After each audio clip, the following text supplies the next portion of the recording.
السلام عليكم ورحمة الله وبركاته. يا الحبايب، ادينا أبيات مستعجلة. قلنا نشكر في مجموعة، في إحدى المجموعات قلنا فيها سلام الله وكذا. المهم نسلم على أهل الذي تجاوبوا لنداء الشيخ يحيى حفظه الله ورعاه. الرجال هذول ادينا قصيدة في شو اسمه في مجموعة في الواتس.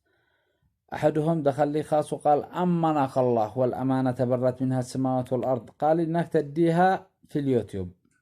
قلنا بعدك ما نعمل، والله واحد اتصل لي زاد اتصال. المهم قلت فيها أنا: سلام الله على كل من تجاوب، سلام الله على من تجاوب لشيخنا يحيى وسدد، وألف تحية لمن لبى النداء والمرجلة ولا الذيب وألف تحية لمن لبى النداء والمرجلة ولا الذيب وأكبر فخر أن أهلي وربعي وأعمامي ساووا قبيلة.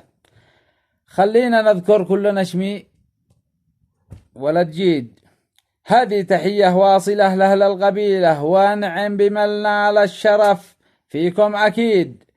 الفخر في من جاد ولو هيه قليلة، نعتز فيك يا أبو نبيل والله شهيد. نعتز فيك يا أبو نبيل، اي والله شهيد، اي والله شهيد. وسلامتكم. هذه أبيات كانت في يعني مستعجلة